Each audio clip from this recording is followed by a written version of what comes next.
How bad is the Taliban?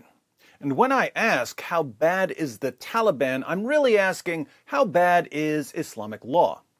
Well, there's footage of an American military jet taking off from the Kabul airport, and people outside the jet are so desperate to get out of Afghanistan that they try clinging to the side of the jet as it takes off.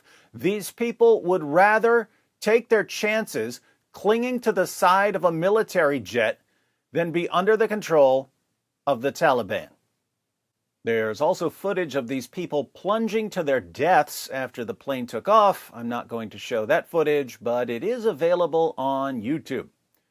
For future reference, this is not Mission Impossible, where Tom Cruise clings to the side of a jet and then gets inside.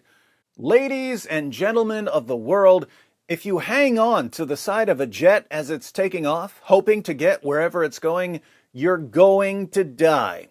Even if you fall right after takeoff, you're still going to die because that jet will be moving at somewhere in the 150 to 200 miles per hour range, and your bones are going to be shattered. And that's really the takeaway here. Given the choice between, on the one hand, living in a country governed by the Taliban, and, on the other hand, plummeting to their deaths, there are people in Afghanistan who choose death. They would literally rather fall to their deaths than fall into the hands of the Taliban. In other words, they would rather die than face Islamic law because they experienced it 20 years ago. Ironically, the jet clingers are Muslims, and if you asked them if they want to live under Islamic law, they would say, yes, of course we do.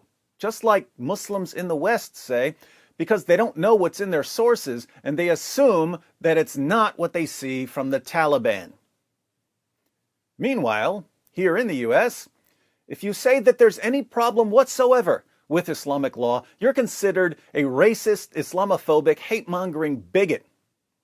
We all know that Islamic law is violent, oppressive, misogynistic insanity derived from the ramblings of an illiterate 7th century Arabian caravan robber, but somehow our politicians and journalists and educators and entertainers have convinced themselves that they're noble and just and good and tolerant so long as they say the exact opposite.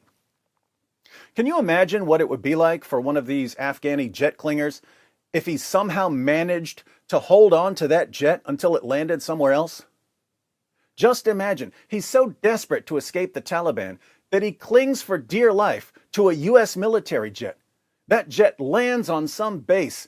Then the poor Afghani jet clinger jumps on the side of another plane and holds on to that one all the way to the United States of America.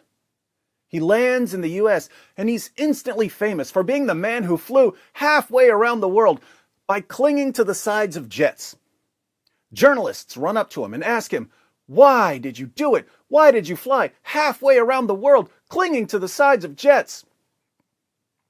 The man says, I did it to get away from anything remotely resembling authentic Islamic law. The journalists, of course, would reply, what do you mean you wanted to get away from Islamic law? Islamic law is God's gift to politics and economics and morality. That and socialism, you freaking bigot.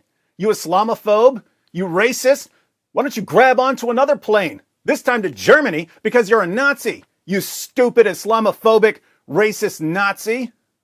What do you know about Islamic law? All you did was get a taste of it 20 years ago, then grabbed the side of a plane when you heard it was coming back. Here I am, watching people die, falling off a jet just to get away from the morons in their country. And I almost want to grab the side of a jet just to get away from the morons in my country. It just backfired on you. It just backfired on you. This is a power of religion. There's a reason to it. Yeah?